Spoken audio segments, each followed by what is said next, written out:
You are a slave to people who don't even like you. You just don't call it slavery. You call it taste. You call it ambition. You call it confidence. You call it just wanting to look good. But look closer. How many of your decisions begin with one question? What will they think? That question is expensive. It takes your money, your time, your attention, and eventually your freedom.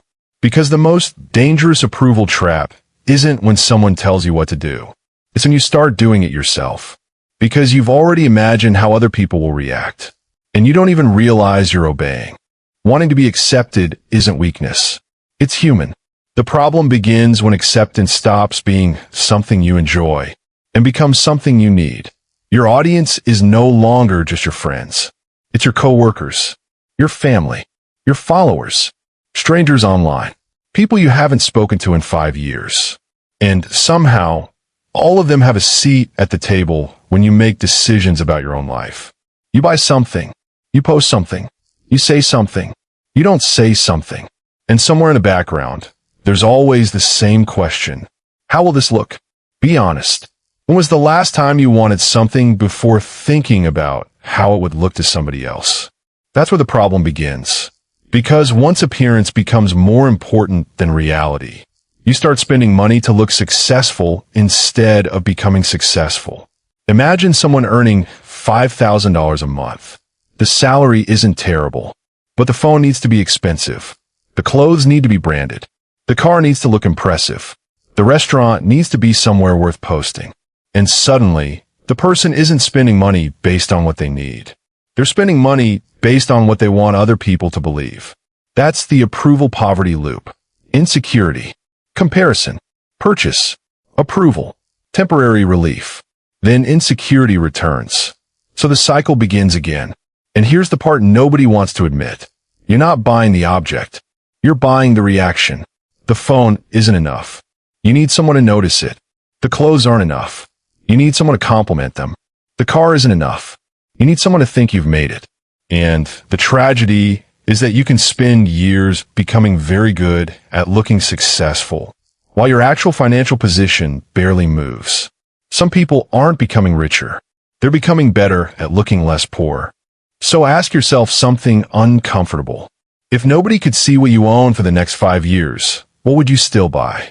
Your answer might tell you more about your finances than your bank statement does. But money is only the obvious cost. Approval can control much more than your spending. You stay in a job you hate because leaving would look like failure. You don't start something ambitious because your friends might laugh. You don't say no because someone might dislike you. You hide your opinion because the room disagrees. You stay in situations that make you miserable because leaving would force you to explain yourself. And eventually, you stop asking what you want. You start asking what will cause the least rejection. That's not freedom. That's emotional management. And the person who cannot tolerate disapproval eventually becomes easy to control. Praise can control you. Rejection can control you. Embarrassment can control you. Status can control you. Someone doesn't even need to threaten you. They only need to make you feel like you're losing approval.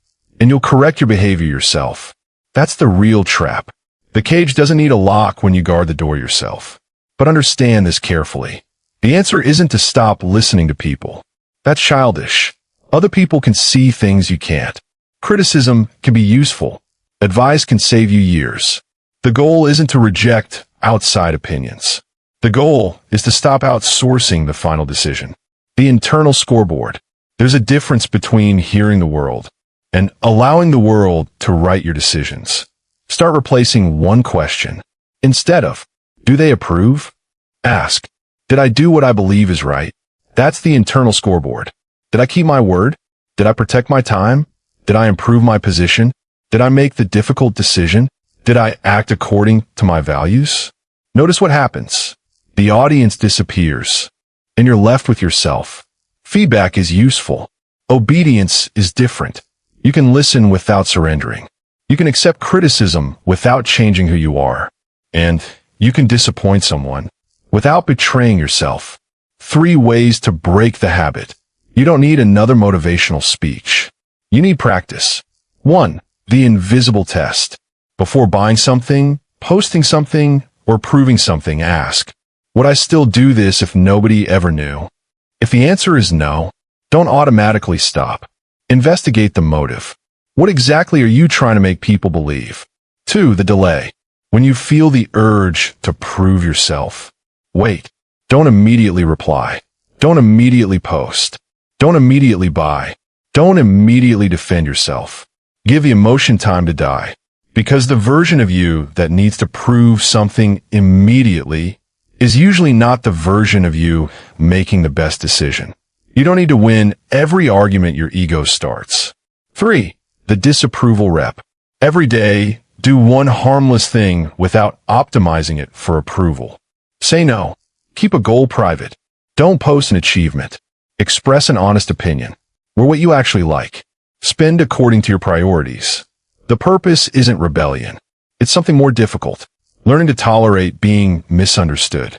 Because you will be misunderstood, no matter what you do. You cannot build a life around preventing it. The audience doesn't own your life. The problem was never that people have opinions. They always will. The problem is when their opinions become instructions. You cannot control what people think. You cannot make everyone respect you. You cannot prevent people from misunderstanding you. But you can decide how much authority their judgment has over your behavior. Because a life built around approval will always belong partly to the audience. And eventually you have to decide, are you actually building a life? Or are you managing a reputation? The moment you can disappoint people without betraying yourself, you become much harder to control.